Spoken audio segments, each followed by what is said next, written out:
Report for the city of Montpelier, and first we will have Meredith go over the remote procedures, and then we will continue on to our evening. Okay, so let me share my screen here. There we go.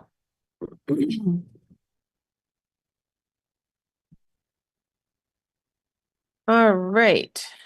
So, for anyone viewing tonight's Development Review Board meeting via ORCA Media, you can participate in the discussion through the Zoom platform through either video or telephone access options. For the full video experience, please type this link into your web browser. Alternatively, you can dial in using this phone number, and then when prompted, put in this meeting ID. Either one of those avenues, I'll get a notification that you want to get into the meeting and be able to let you in. If anyone is trying to get into the meeting and is having problems, please email me at mcrandall@montpelier-vt.org. I'm just doing a quick little look-see here. Did we lose Rob? We may have lost Rob. I'll check when we're done. For everyone attending via Zoom, turning your video on is optional.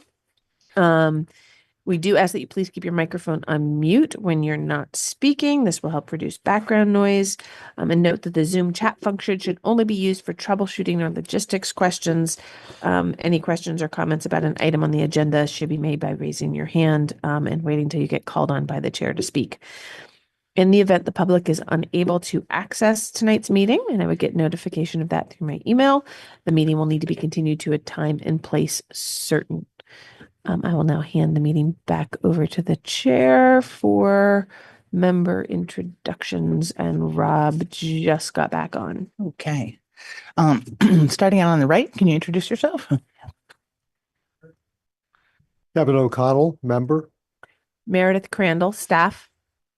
Sharon Allen, chair. Joe? Joe Kiernan, board member. Rob? Rob? Do you want to unmute yourself and introduce yourself? You're looking very relaxed. He's snoring. There we go. All right. Okay. Can you find your mute button?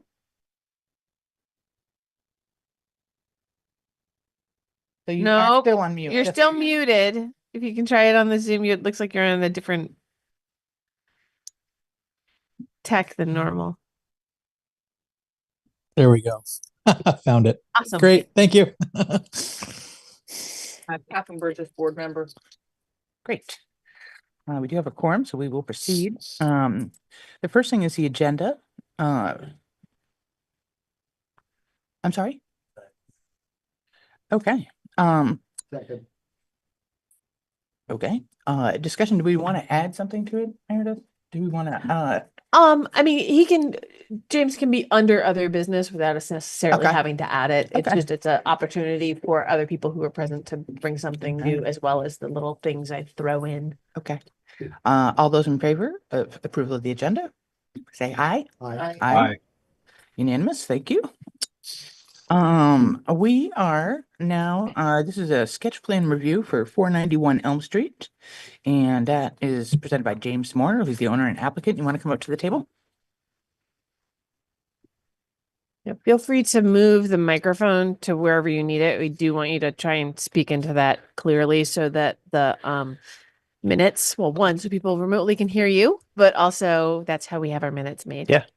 I Awesome. think you've got it in a good spot. So, Meredith, why don't you give us just a very brief outline of what this is, and then we'll let Jim's go into the application. So as you said, it's a sketch plan review, 2-parcel subdivision. So as the board members are used to at this point, sketch plan review is an opportunity to ask questions, see if there's additional information that needs to be come up, or any, red flags that the board members may have, or if we hear anything from the public. I haven't heard anything from the public personally. I wasn't sure if there was going to be anybody here today or not, but there isn't right now. The only kind of complication that I see with this one is that much of the parcel is covered with river corridor. So that's going to limit what can happen on the parcel, but it doesn't make it undevelopable for your purposes. Okay. George, tell us Madam about your Chair. application. Great, thanks. If I could take a quick minute to introduce myself, is that right? And before I do that, I just want to say thank you to Meredith. Ms. Crandall has just been tremendously helpful on this project, but then also more generally as we've asked questions about different projects and whatnot, and to put this all together. So thank you. Been a fantastically helpful resource. And I say that because we have been, and we is myself and another Montpelier resident, Zach Hunter, who are starting a new business here in town, specifically focused on developing residential housing here in Montpelier. I've lived in Montpelier for about 20 years now. My wife and I have 3 kids in the school system. My wife is about to, she's vice chair of the school board now and may have a new role in a day or two. And love the town, but feel that we're not on a sustainable path without some more housing and more families. So we've embarked on that. I'm a new to this game, and so far I've been having a really good time. And this is the first time in front of you, but we do have a few other projects kind of in the pipeline that we hope to bring to you sooner rather than later. And one that I'd love to get just a quick read on during the other business portion of the agenda, if you're willing at that point. This parcel is out on Elm Street.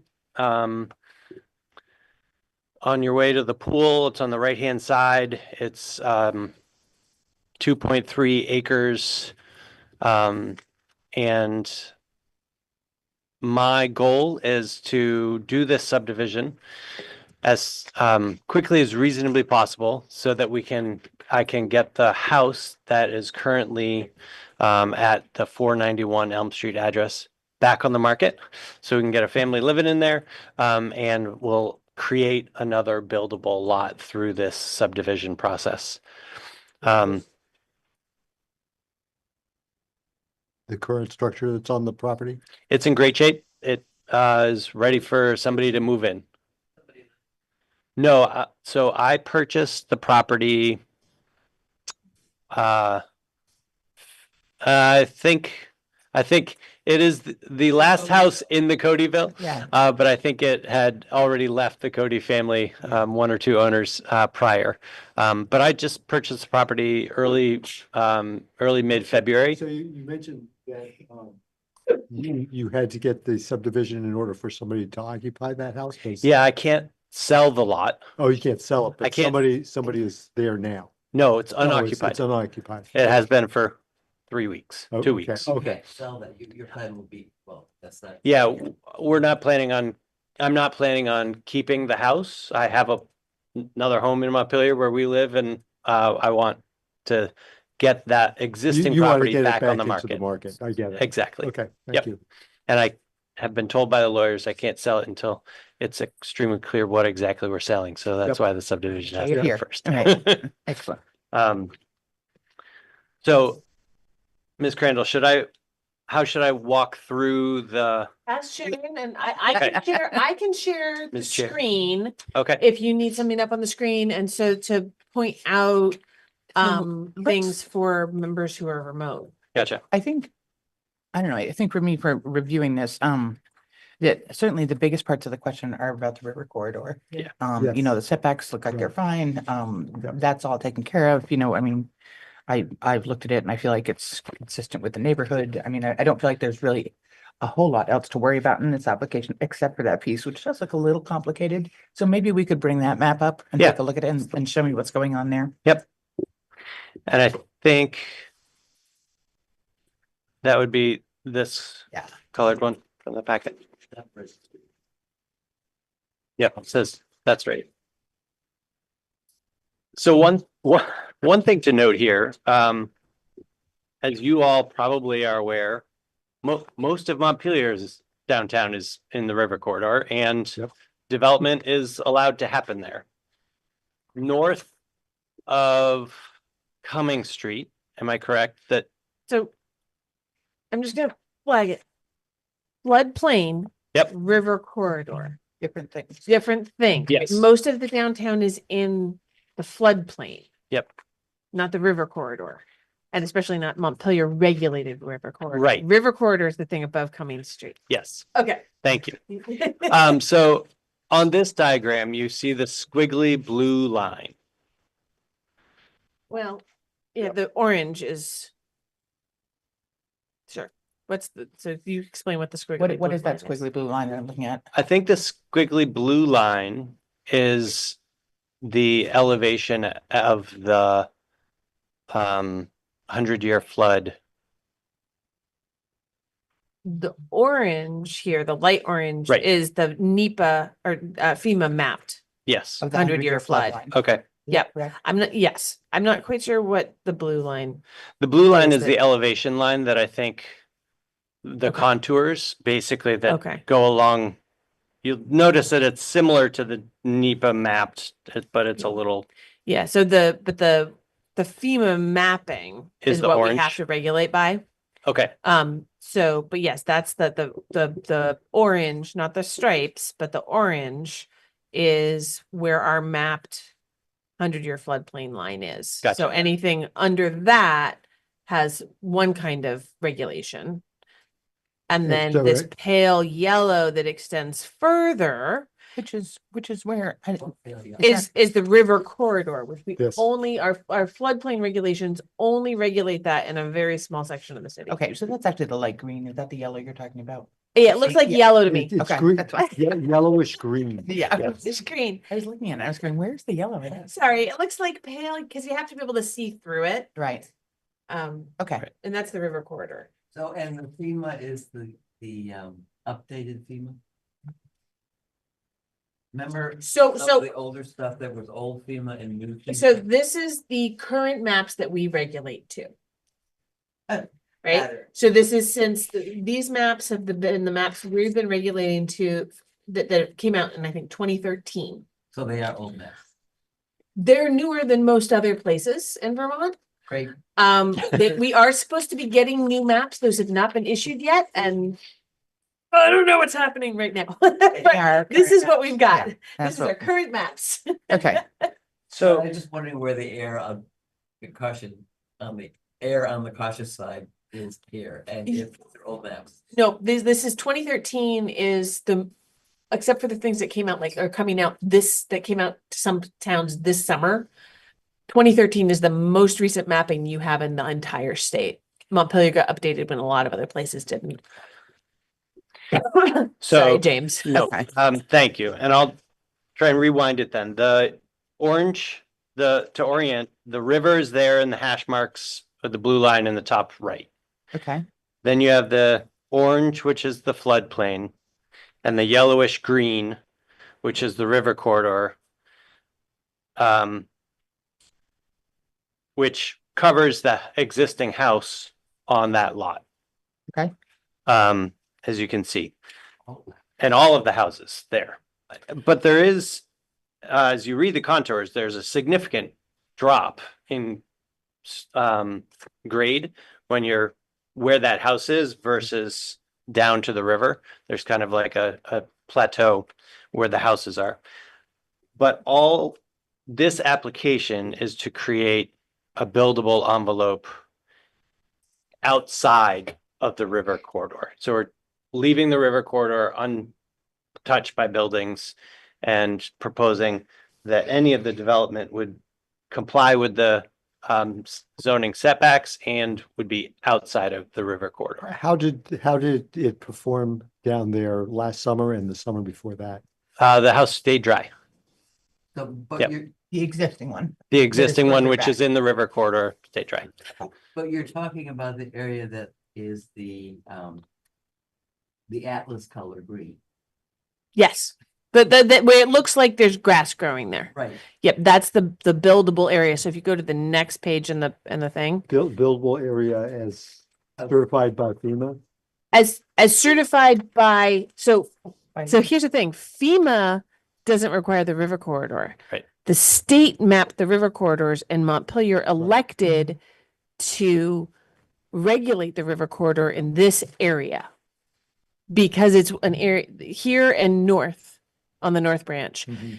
is an area where the city said, theoretically, we might let the river move north of Cummings Street. We want to Between the- fill in to mitigate if we need to Right. in this corridor. Right. And so that makes sense for like the North Branch Nature Center areas and some other areas, right, where there aren't buildings. Right.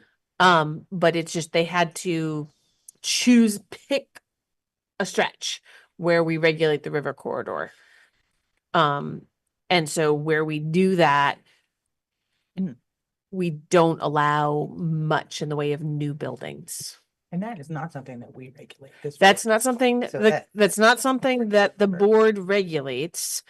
I issue, this is the subdivision is going to need a river hazard permit as well, which has this river. But where this comes into play is the board saying whether or not the new parcel is developable, right? I get that. Now, did FEMA pick up the USGS program for maps?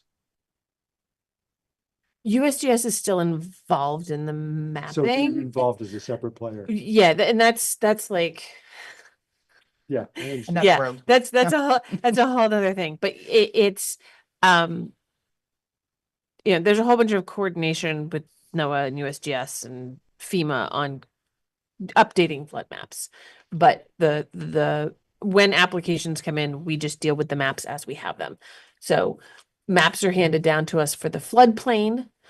The state is the ones who map out the river corridor, and we've combined them in the river hazard regulations. Okay, then. Because we have the Yeah. option to regulate the river corridor. So that decision was made. I don't remember if river corridor was regulated before 2018 or if that just got added in 2018. Looking back at the, what you have up here, okay, it looks like you're about to go to lots, which is not marked on the other Yep. one. So if we could do that, that would be Wait, great. go back. Which, I'm sorry, what do you want me to go to? I was wondering where the lot lines were for this particular project, and I was looking at this one.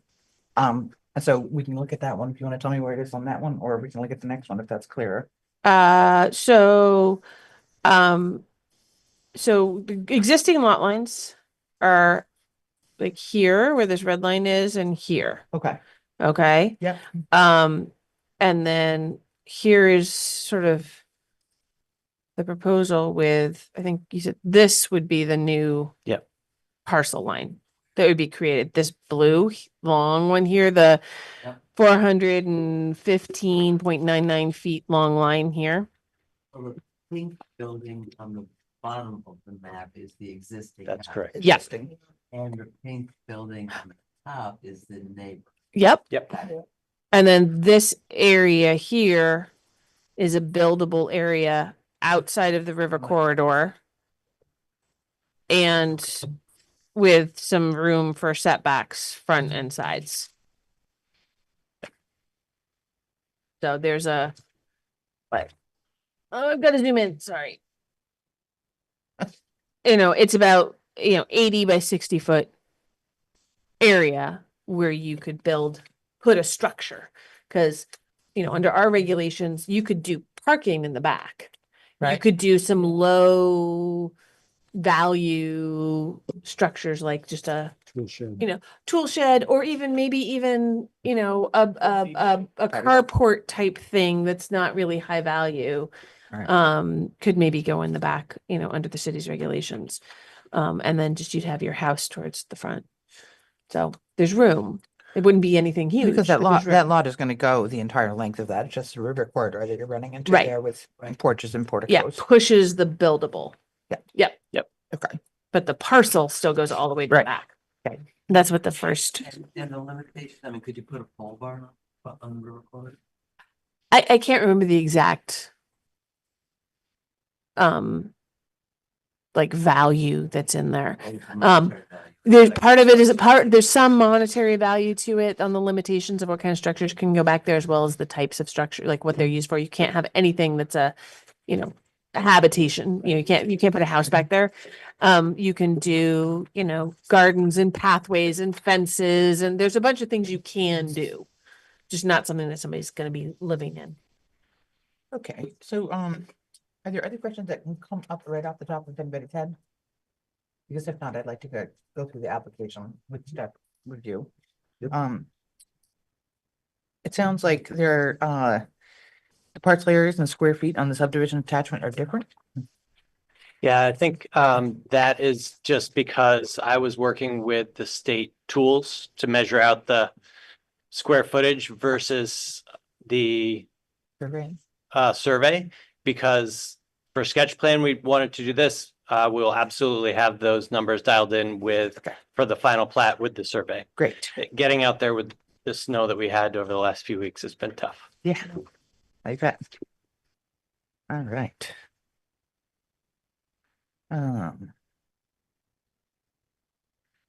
I see a reminder in here. We just recently did another project similar to this, and would remind everybody on the board that it is, once again, our only decision tonight is the subdivision, not what is going on the subdivision at a later point. And it's no decision tonight. Right. So Yeah, and no That's decision good tonight, point. so it's super easy. it's informational. Yeah. Applicant to confirm whether new property line is 10 feet from the shed on parcel 1. The intention is, we'd like that the new lot to be as wide as possible Okay. without encroaching on the existing building and whatnot. So, I just got out there and was able to get into that shed after I purchased it and realized that there's a cement foundation to that shed, so we're not moving it. So I don't know, I gotta get out there with the surveyor to figure out whether we're gonna be 16 feet off of the existing building, which would, give us more than that 10-foot setback required, or whether we'll do a little cut out, So like that where the shed is, in the survey line. I gotta figure that out with the surveyor, And but is the this- intention is to be approximately 10 to 16 feet from the existing building. and the shed's not shown on any of these things. Correct. Yeah, okay. So a potential new structure, and then the existing structure, they will have their own individual lots. Yes. Right. Yeah. It will be the older house, Cody. Yeah. Cody House will be, compared to all the other houses on that strip, will be much closer to its immediate neighbor to the north. By 10 I don't feet. think that's accurate. That's the, No, I don't think that's right, because if you look at the building to the south, it's pretty close. And then if you look at all of the buildings across the street, they're, This side of the street is different, yeah. But even south, I mean, like closer into town, that it tightens up quite a bit there. So it's not hugely different, I don't think. Okay, so the shed is gonna stay there. Yeah, know about the formally updated survey. We'll take that into account.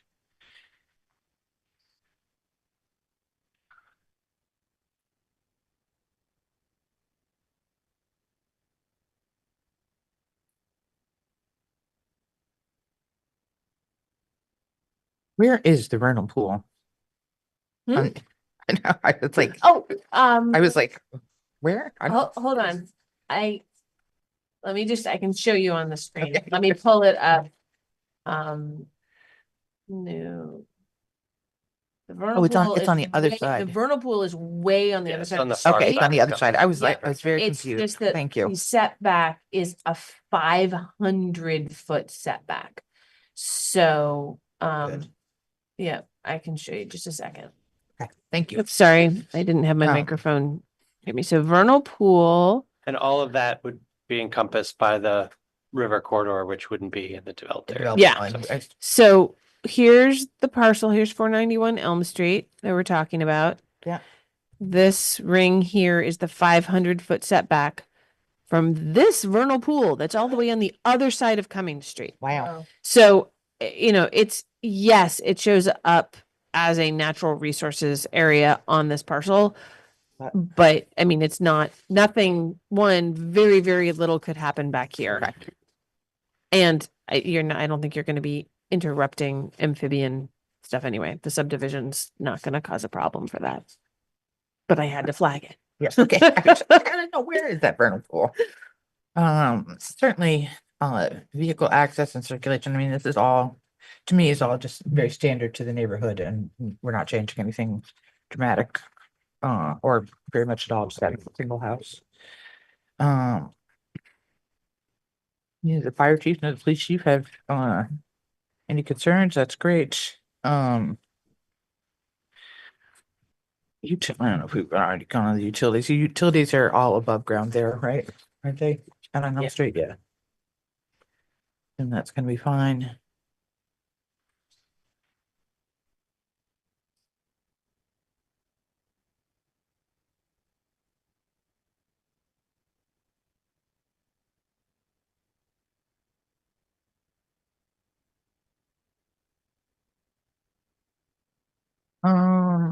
Public utilities.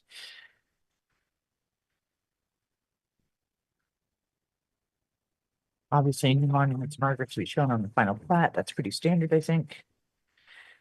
Um,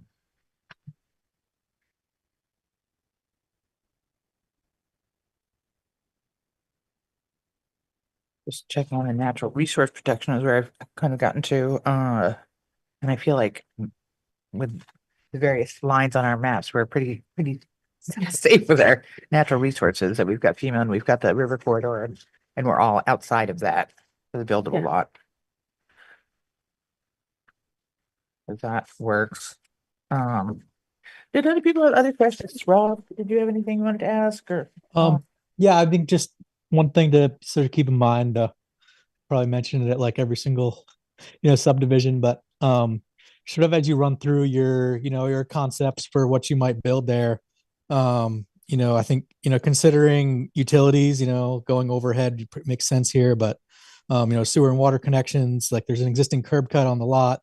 It's like it's hard after you subdivide and sell off a lot to get access for any underground utility or shared driveway stuff. And I know that it might not be a part of your plan, but as you talk with Public Works and see what's possible for that, just I think keep that in mind, that you have an opportunity here to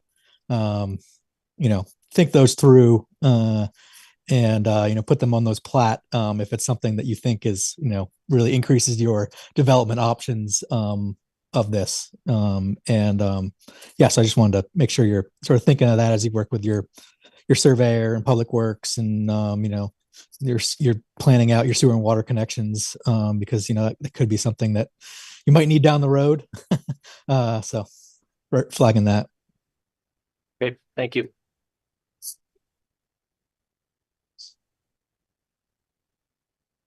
Questions or concerns? Comments?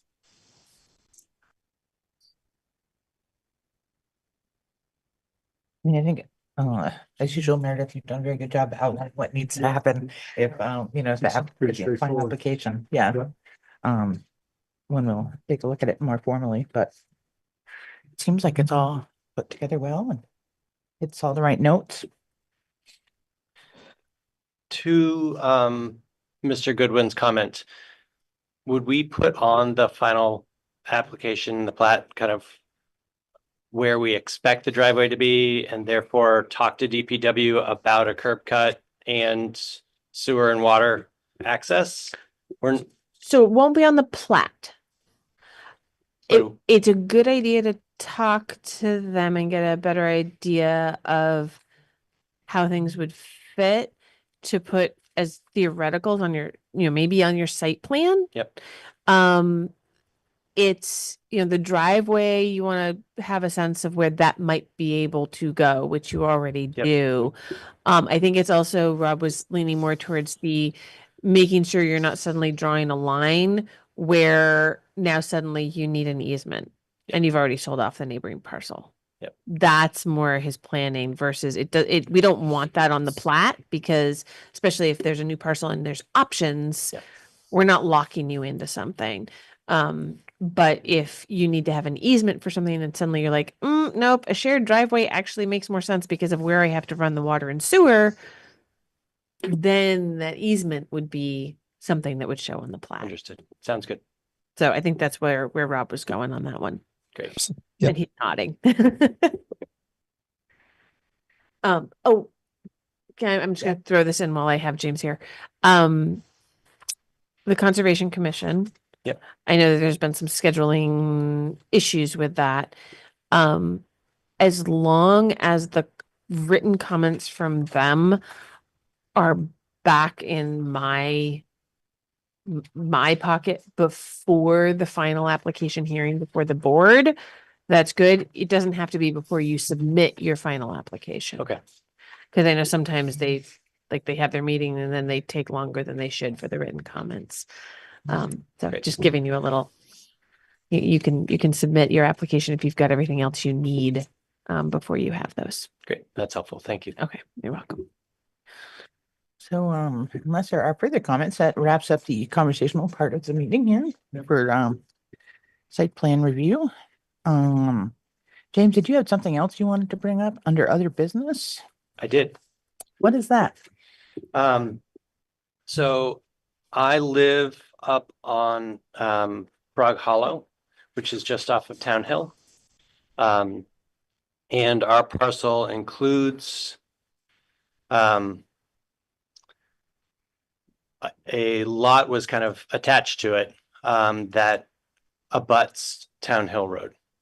So there's the road off of Town Hill. That's where you're talking about? So it's a new, here, I pulled it up on the Great. screen. So here's Frog Hollow. Here's Frog Hollow Road. It's between Coolidge Street and Oh, okay. Terrace. Yeah, I So- was going on the other side of the road. Yeah, but- no, Frog Hollow going Yeah, down. I get it. So here's James's parcel Yep. here. And I think you're talking about this That L. L right here. So this is its own parcel. It looks like two because there's a little dashed line here. That's that's not actually two anymore. I think that was a leftover tax line. Yeah. Is that second L parcel also included with yours, Jim? That's You why own I both of them? mentioned it at the beginning. It's actually, they are contiguous, just at the teeny tiny corner. Yeah, There's but- like a 7 foot, but that upper L is a separate parcel that we acquired after. Yeah. So it touches this. Yeah, And right. so that little thing, this little arrow here just means that they're taxed under the same number, but they're separate parcels Parcels. legally. Okay. So this is the one that I've seen Yes. some potential stuff about developing and where there's some issues, right? Because the Yeah. only Running. frontage is on Town Hill Road, but the larger developable area is back here. So our, And go ahead, Jim. if I could, the other challenge is that there's a municipal sewer line that runs from the kind of top corner and then clips that top part of the L and then clips the bottom part of the L and runs all the way over to Grandview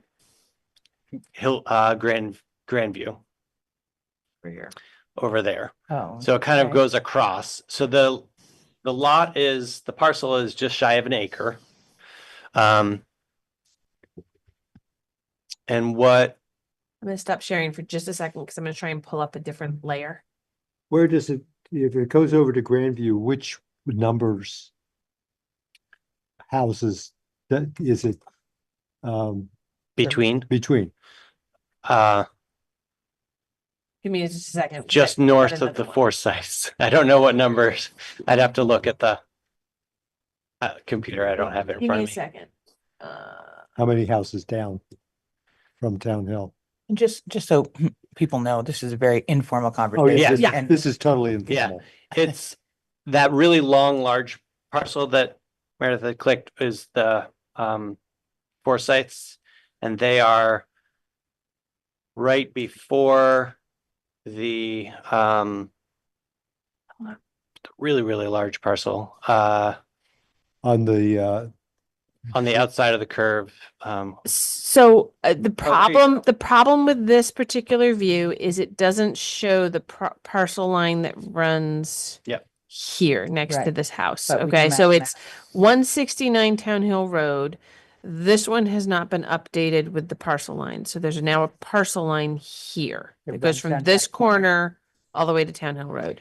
Here's the sewer line that covers this corner Okay, this and then is hits cool. this corner and goes over and goes behind 245 Town Hill Road, Wow. So that's. right?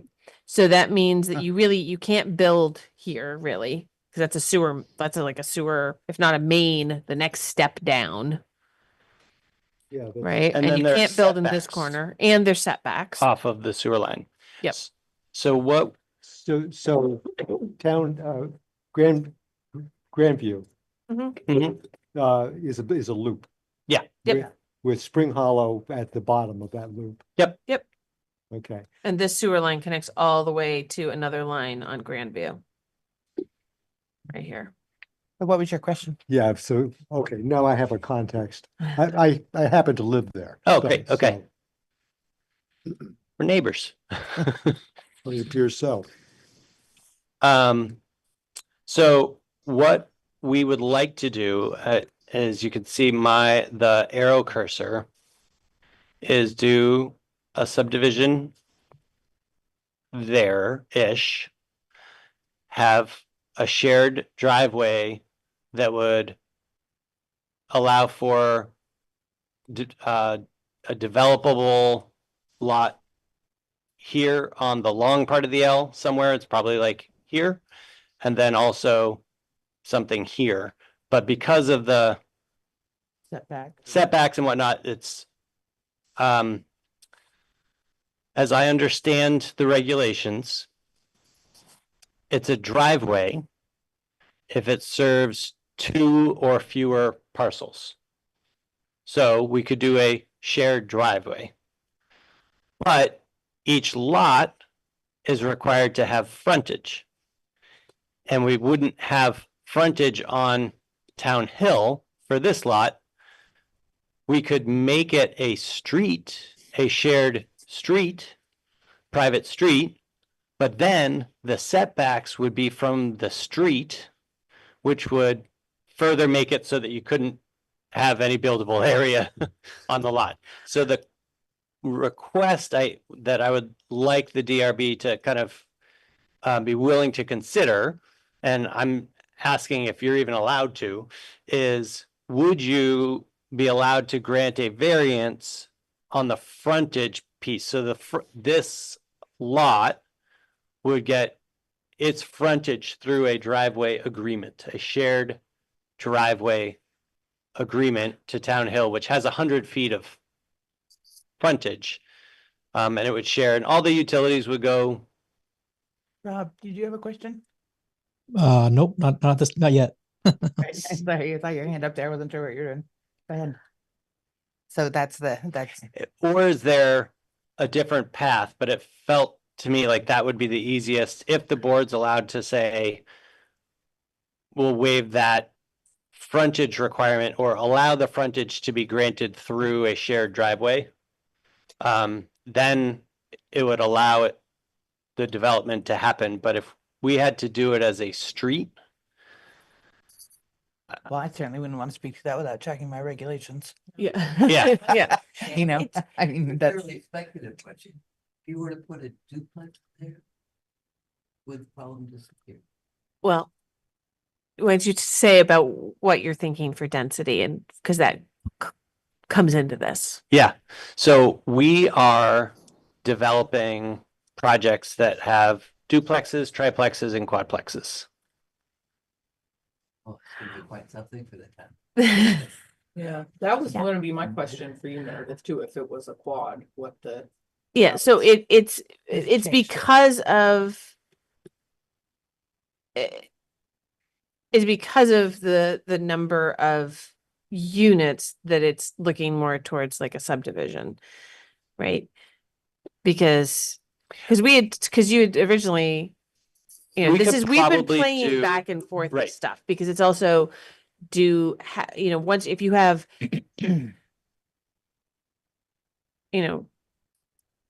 two triplexes, then you don't necessarily have to subdivide because there's city water and sewer up there, and you can have, I think it was the two triplexes, wasn't it? Yeah, that would Yeah, work. because you 'cause it'd can be have, six, because you right? can have up to 6 units now, Yeah, so six, irrespective of density. As a cluster type of development? No. No, it's two structures, each with 3 units in it. So we have to be like that now. Right, so then you don't have to worry about the frontage requirement. Yeah. But if that makes it harder to sell stuff off, and if it's the subdivision where suddenly you need a road, Right, you need to look at that. right? And there's every parcel has to have frontage on a street. But then under our regulations, if I'm remembering off the top of my head, driveways are defined as those vehicle ways that are for accessing 2 or fewer parcels. So it would be Parcels, two or it's not not units. units, Not even units, though, right. the V-Trans like access curb cut standards are based on number of Density, units. right. So we have some funky definitions. So there's maybe a possibility of some leeway because of those definitions, but the frontage requirement is really clear that new parcels are supposed to have at least a minimum amount of frontage. Right. Even if there's a shared driveway, they're still supposed to have 20 feet of frontage. And you can't get 20 feet of frontage for this there. Yeah, can you stop for a second? We got 2 cursors going. Can't see.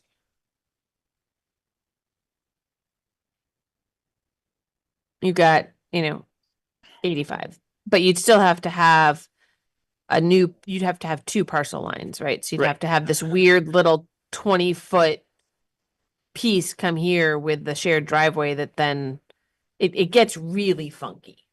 That would be weird. Yeah, it'd be really weird. You're basically creating, this is already almost a flag lot. You'd definitely be creating a flag lot Right. to do that, to get the frontage. So I think we could technically do it and create the flag lot and have like a 20-foot strip that opened up to that. But Seems weird. it seems like a better alternative to say that there's a shared driveway that grants the access to Town Hill. Yeah, but you had indicated earlier that if you do a shared driveway, that's for just 2 units. Well, Two Two parcels. lots. Oh, 2 parcels Right, so it would be 2 parcels, would which be- would then with be problematic. either single duplex or a triplex. Each, as I understand it, each parcel's We'll have to try- in the regulations is allowed to have 6 units on it.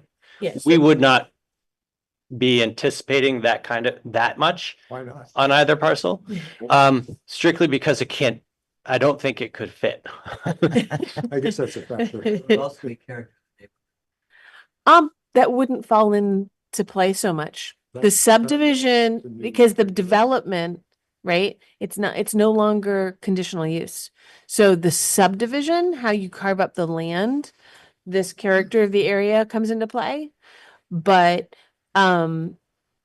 unless when it comes to actually what gets built down the road, because it's not a planned unit development, it may just be But it the same- would come here for major site plan, but that's not character of the Yeah. area. I'd also say character of the area. There's a lot of really big houses over here, right? You can picture some of them actually having 4 units in So them. some of them, I mean, You know? I put some in some 25 years ago that are not for use building. Yeah. Yep. So. I will say that even a 6-plex still has to adhere to the 2,500 square foot requirement in Res 9,000 and the 35-foot height requirement. So you could have 6 very small units. Because the and still footprint- have to have parking. and still have to have, because the footprint requirement in Res 9,000 doesn't, you still have per building like the 2,500 square feet. So Yeah. there, and to your point, there are ample houses all around there that are larger than 2,500 Well, square foot. 2,500 square foot is just getting started. You know, For monster houses or something? there are big houses up there. There's some. I mean, Yeah. I guess my sense of this is that the board would be interested in hearing what you're proposing, you know? Okay. Yes. That's about all I could say right now, you know, without Yeah. thinking about it a whole lot more and looking at the regulations. I Yeah. can say if it's an informal discussion, have you seen the resources from the state for small scale developers? I have. Yep. Okay, yeah, Thank you. anyway, that's probably helpful. Any comments from online? I appreciate that conversation. Even that's just helpful for me to Yeah. think about it. So thank you. It's helpful to know that you're looking at that. Yeah, no, it's very, We need very housing. helpful. Of I all appreciate types. that. I expect there'll be pushback on some of these projects. Oh, there will be. I mean, there's no question about that. But if you've got a good project that meets all the criteria, you know, be hard to say no.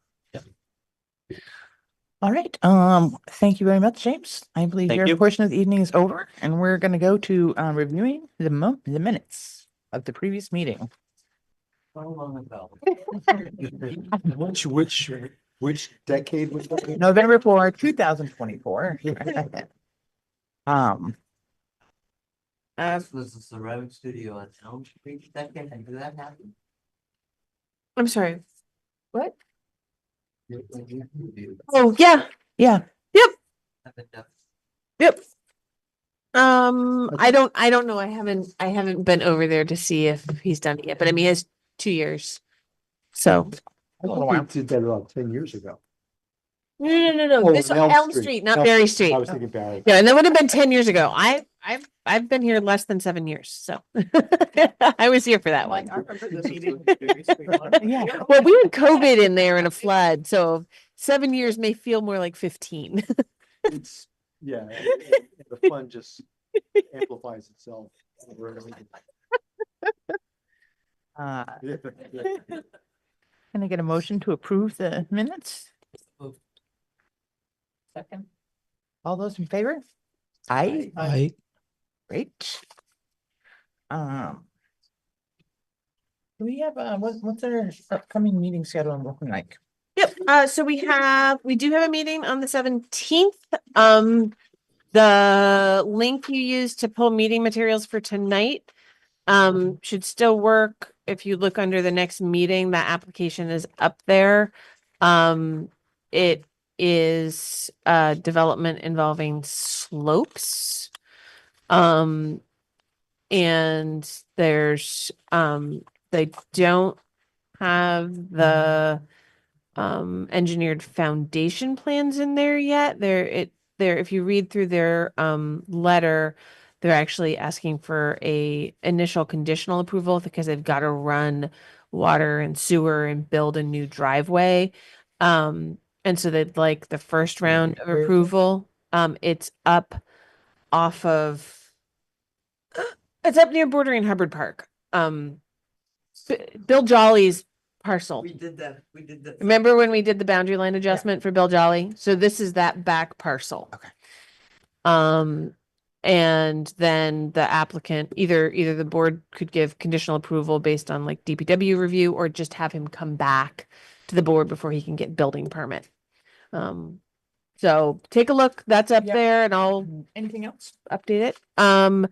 There's lots of stuff in the works. Oh, yeah. More other subdivisions, potentially some major site plans, potentially some demo of historic structures to put in new structures. Just might try to make that. There's all Fun sorts of stuff that I'm seeing like, hey, how do we do this? But it hasn't quite gotten to you yet. So hopefully I'll see all of it. So as far as volume is concerned, does this seem like an up year in terms of volume that's coming our way? Come back. So it's been a slow zoning year, fiscal year wise. It's been really good building permit wise. And like I said, there's a lot of stuff in the works. So, I mean, we haven't had board meetings because the actual things that need DRB applications have been slow. Even design review has been slow lately. I think we're finally seeing the pickup, where it's starting to get busy again. I think that the economy, people needing to do flood repairs, trying to figure out how to deal with, the realities of floodplain stuff. And now people doing research on the changes to Act 250 and finally, getting engineering done, surveys done so that they can move forward on potential projects. We're finally seeing some of that coming through. Good. Yeah. The problem I had connected to the download, other people had too. No, I think you were the first one to try, and it was I think the link that I sent out in the first email wasn't correct for my having actually updated the materials. It was like a holdover link. So it wasn't, I don't have to do anything on No, you don't have to do anything on your end. I think I think I sent a bad link in that first email. Bad link. Yep. Bad link. Anything else from anybody? I'll make a motion to adjourn. I'll second. Thank you. All those in favor? Tag team today. Aye. Aye. Thanks for those online participating. Bye, Rob. Congratulations. Rob. Oh, yeah, thank congrats, you. Rob. How's it going? It's going good. Good. Yeah, going pretty good. Went back. I've been 2.5 weeks back at work now, and that's more difficult. But we're getting the hang of it. Right. Are you all? Are you all? Pretty good. Yeah, we are doing well. That's Yep. awesome. That's important. Yeah. Yep. That's a really important It one. certainly is. Yeah, No. knock on wood. Until tonight, you never know, right? Yeah. Hey, once they start hitting those milestones, then it starts going up and down. Yeah. Awesome. Anyway, thank y'all. Thank you. Rob. Good night. See you in a couple weeks. Yep.